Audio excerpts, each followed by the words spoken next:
Salamat po sa inyong pakikibahagi sa programang Katagpuin ng Diyos. Ilang sandaling pagbubulay-bulay ng salita ng katotohanan araw-araw. Ang ating pong pagbubulay-bulay paksa ngayon ay pinamagatan kong uri ng korona. Babasahin ko po sa inyo ang unang sulat ni Apostol Pablo sa mga taga-Korinto, Kabanatang 9, magsisimula sa talatang 24 hanggang 27. Hindi ba ganinyo nalalaman na ang mga nagsisitakbo sa takbuhan ay tumatakbong lahat, ngunit isa lamang ang tumatanggap ng gantimpala?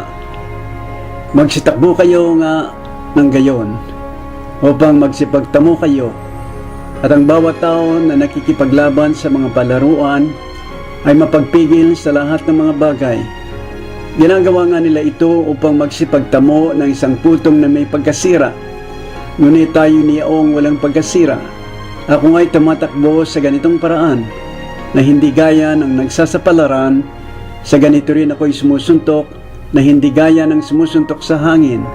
Ngunit inahampas ko ang aking katawan at aking sinusupil, baka sakaling sa anumang paraan pagkapangaral ko sa iba ay ako rin ay takwil. Unang Korinto, Kabanatang 9, talatang 24 hanggang 27.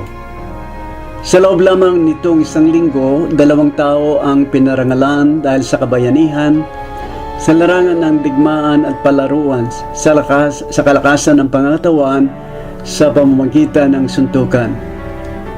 Ito'y ang bayaning nagngangalang Salvador Glunta, na pinilit niyang iligtas ang kanyang 2 kasamaan na tinamaan ng bala nang sila'y maambus sa Afghanistan.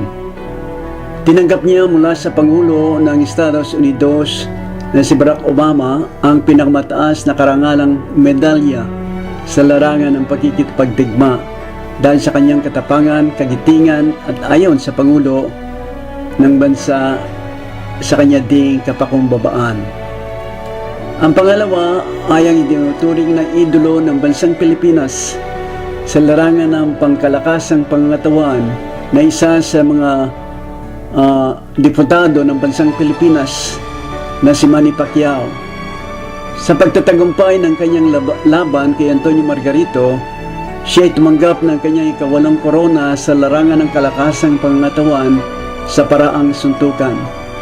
Ayon sa marami, walang nakahihigit na karangalan kaysa sa kaniya sa larangan ng suntukan dahil sa nakuha niyang mga korona, bunga ng kanyang pagtatagumpay. Siya'y nahangaan din sa pagiging maawain at mapagpakumbabang espiritu sa panahon o oras ng kanyang pakikipaglaban.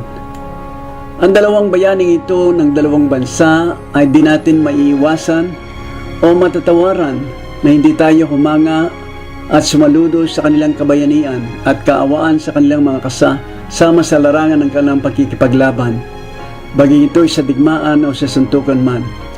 Pareho silang nakitaan ng kaawaan sa kanilang mga kapwa-tao, kung kaya't isa ito na sila hinangahan din ng marami. Isang malaking karangalan para sa kanilang dalawa na tumanggap ng ganoong korona o gantimpalang kabayaran ng kanilang kadakilaan. Ngunit kung ihahambing natin sa ating mga talatang pinagbubulay-bulayan, nakahihigit pa rin ang korona o gantimpalang kabayaran ibibigay ng Panginoon Jesucristo sa araw ng pagsusulit sa mga Kristiyanong mapagtagumpay sa gawaing ibinigay niya sa kanila, sapagkat ang uri ng korona na matatanggap ay mananatili magpakailanman at hindi katulad ng mga koronang tinatanggap ng mga nagsipagtagumpay dito sa sanglibutan. Ang sabi ng salita ng Diyos at ang bawat tao na nakikipaglaban sa mga palaruan ay mapagpigil sa lahat ng mga bagay. Ginagawa nga nila ito upang magsipagtamo ng isang putong na may pagkasira, ngunit tayo niyaong walang pagkasira. Kung kaya't anuman ang mga korona matanggap ng sinuman dito sa sanlibutan, ay nakahigit pa rin ang korona na tatanggapin ng mga anak ng Diyos na mapagtagumpay sa gawain ibinigay sa kanila, sapagkat ito'y magbibigay kapurihan sa Diyos ngayon at magpakailanman. Sa unang siglo pa lamang ng pananampalatayang Kristiyano, marami na ang naging bayani ng pananampalataya kay Jesucristo na nagbigay ng kanilang buhay. Ipinangaral ang Ebanghelyo ni Jesucristo maging sa hindi nila mga kababayan na naging halaga ng kanilang buhay dahil sa pangangaral. Itinakwil ng kanilang mga magulang, mga kamag-anakan, mga kaibigan, at sariling kababayan, bunga ng kanilang pagsunod sa kalooban ng Diyos, nais nilang magampanan. Sa katotohanan, ang mga ganitong pangyayari ay nakikita o nasasaksiyan pa rin sa kasalukuyan sa mga matatapat na mga mananampalataya at tagasunod ni Jesucristo, lalo na sa mga lugar kung saan ipinagbabawal at binabalaan ng kamatayan ang mga mangangaral ng Ebanghelyo ni Jesucristo.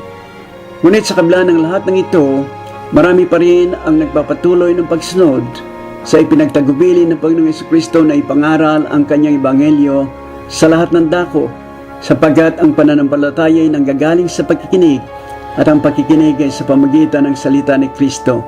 Roma Kabanatang 10, talatang 17. Ang sabi din ni Apostol Pablo sa Roma Kabanatang 1, talatang 16 ang ganito, sapagkat hindi ko ikinahihiya ang Ebanghelyo, sapagkat siyang kapangyarihan ng Diyos sa ikaliligtas ng bawat sumasampalataya, unay sa Hudyo at gayon din sa Griego.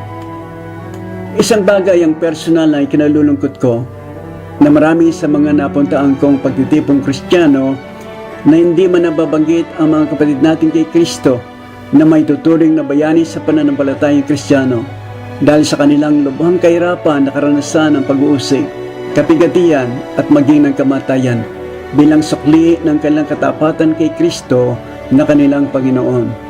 Isang mag-asawang naglilingkod sa Panginoong Diyos para sa mga taong ito na nagngangalang Tom and Ophelia White, na malimit magbigay balita ng mga karanasan nitong ating mga kapatid sa iba't ibang lugar, na kung maalaman mo o marinig mo, makikita mo sa sarili ang malaking pagkukulang mo sa Panginoon dahil sa kanila. Saan nga tayo doon sa sinasabi ng Panginoon? Mag-ibigan at magtulungan kayo tulad ng pag-ibig ko sa inyo, kung hindi man lang natin naalaala ang mga kapatid nating ito kahit lang sa pananalangin. Maraming nakalistang kahilingan sa pananalangin sa maraming iglesia lokal, ngunit nakakalungkot na hindi mo man makitang isulat na ipanalangin ang mga bagong kapatid kay Kristo na nasa mga lugar kung saan nakararanas ng kapigatian, kalungkutan o kahirapan sa buhay sa laman, pagkagutom, pagkahuhaw, pagkutya sa kanila, pagkabilanggo, kaubaran, at malimit maging kamatayan man dahil sa kanilang matapat na pagsunod kay Kristo. Mapapalad nga sila pagkatapos ng kanilang mga kahirapan o kamatayan sa laman. Subalit ano ang ating naging bahagi sa panahon ng kanilang buhay sa laman, noong kasalukuyang sila ay pinahihirapan? Ito ay ang mga tunay na bayani sa pananampalatayang Kristiyano, na ang kanilang mga korona ay hindi masisira, kundi ang mga ito ay bibigay nilang muli sa Panginoon at sa kanila ay maging kagalakan magpakailanman.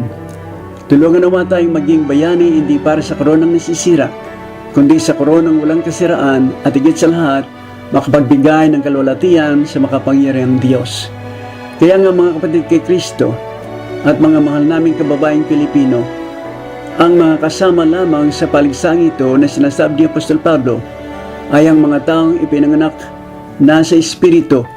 At kung nais ng sino man na makasama sa paligsang ito, ay kinakailangan din sa kanila ang kapanganakang muli sa pamamagitan ng Banal na Espiritu, mga salita ng Diyos at pananampalatayang personal kay Jesucristong tagapagligtas, at upang magkaroon na din ng buhay na walang hanggan dahil sa biyaya at kagandaang loob ng Diyos. Dahil sa sabi ng ating Panginoong Jesucristo kay Nicodemo, maliban na ipanganak na muli ang tao ay hindi makakapasok sa kaharian ng Diyos. At sa mga anak ng Diyos dahil kay Kristo, ang matuwid na motibo sa pagtakbo ay hindi ang pagtanggap ng korona mismo, kung hindi ang pag-ibig natin kay Kristo na nananaig sa atin, dahil na din sa kanyang pag-ibig sa atin ay binigay ang kanyang buhay para sa atin. Pagpalain kayo ng Diyos at tayo manalangin. Ama naming Diyos na banal, salamat po ng marami ng aming kaligtasan at buhay na walang hanggan ay sa biyaya at kagandaang loob mo lamang sa pananampalatayang personal kay Jesucristong Panginoon, at sa takbuhin nilagay sa harapan namin. Tulungan nawa kami ng Espiritu Santo upang kami maging mapagtagumpay para sa iyong kapurihan at kalulatian. Sa ngalan ni Jesus na aming Panginoon. Amen. Pagpalain po kayo ng Diyos.